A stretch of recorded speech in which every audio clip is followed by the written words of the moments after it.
Alors, dans cette vidéo, on va commencer par montrer le résultat final du laboratoire, ce que vous devriez arriver à faire à la fin du laboratoire.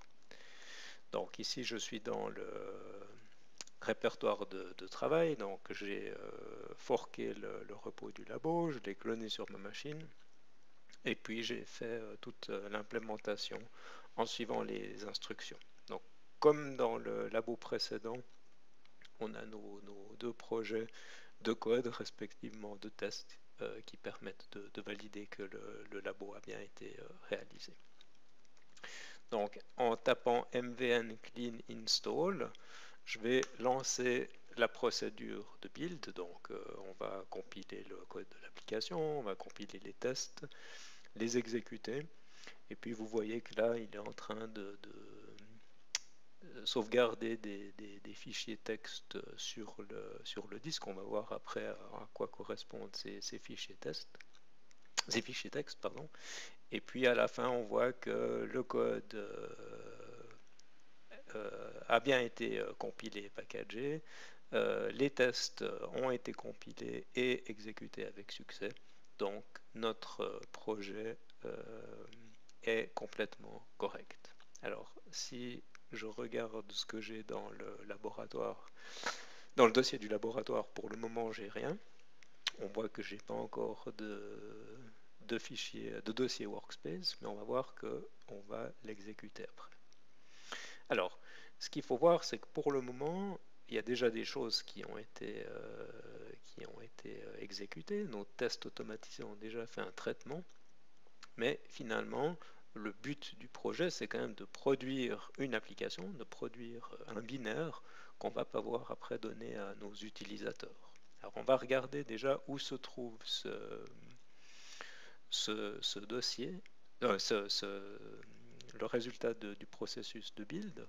Donc si je regarde le contenu, si je descends dans Lab 01 App Code, on voit ici qu'il y a ce dossier target.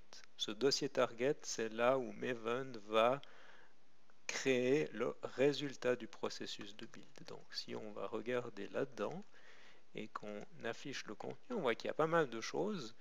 Il y a des dossiers temporaires où Maven va stocker des sources qui sont générées, va stocker le résultat de la compilation, dans certains cas va stocker des résultats de test. Alors ça pour le moment on n'a pas besoin de trop s'en soucier.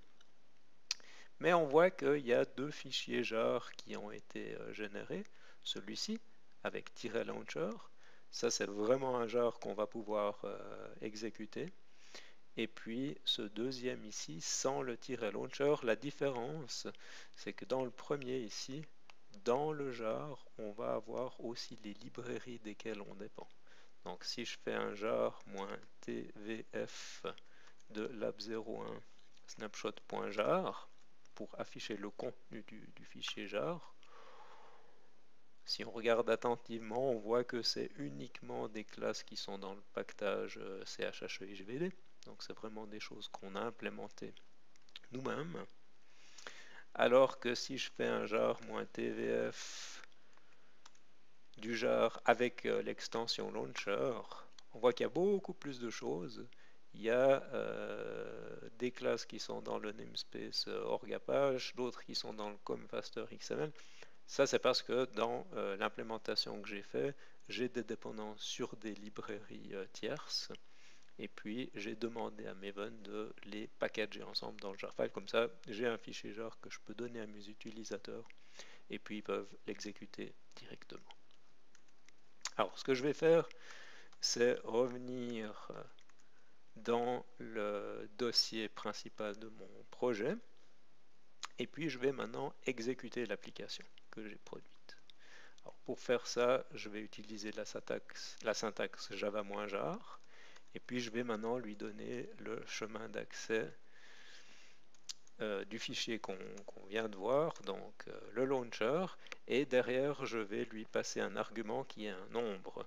Ça va être le nombre de fichiers texte sur lesquels je vais travailler. Donc si je tape 15, on voit que de nouveau il y a des choses qui se passent, il est en train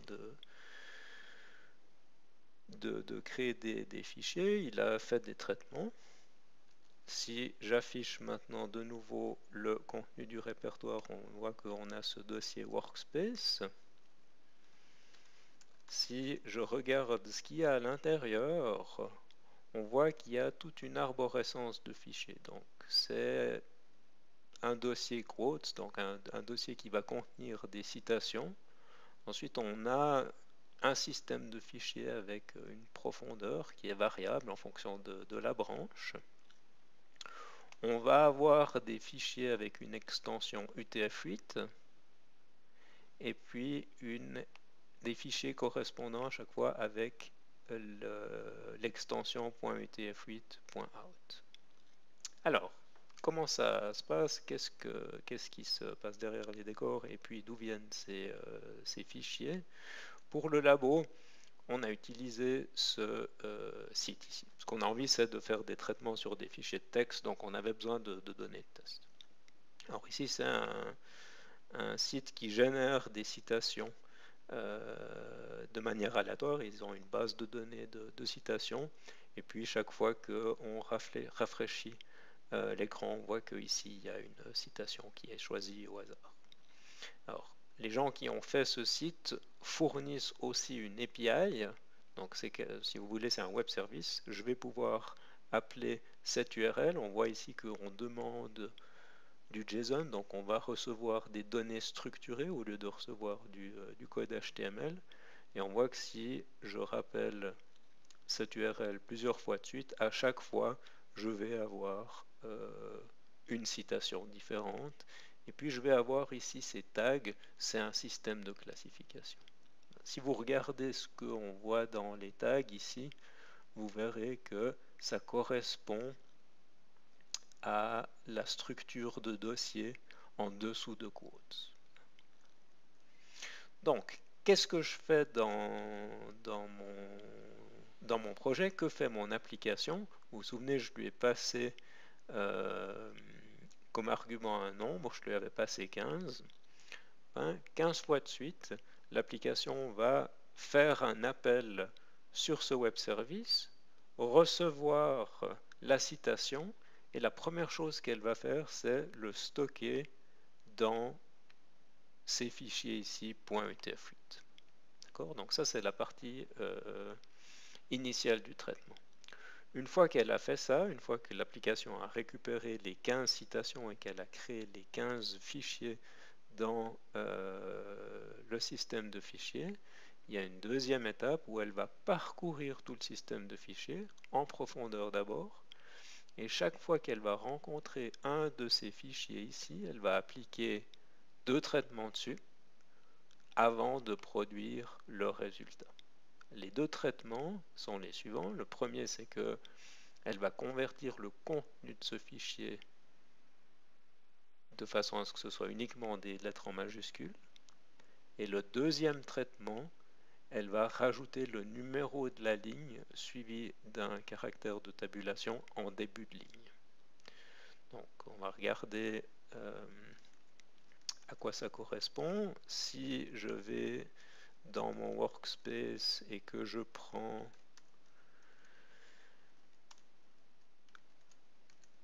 le fichier quote1.utf8 par exemple, ça c'est ce que j'ai reçu de mon web service. Donc on voit qu'il y a des caractères en minuscules, en majuscules et il n'y a pas de numéro de ligne. Si je prends le même fichier .out, donc qui est le résultat du traitement, là on voit que le contenu du fichier a été converti en majuscules et qu'en plus on a le numéro de ligne et le caractère de tabulation placé au début.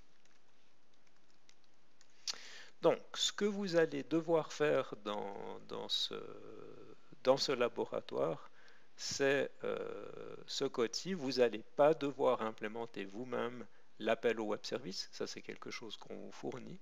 Par contre, ce que vous allez devoir faire, c'est implémenter la logique pour pouvoir écrire des fichiers sur le disque, écrire du code pour pouvoir traverser un système de fichiers et écrire du code pour pouvoir faire les transformations.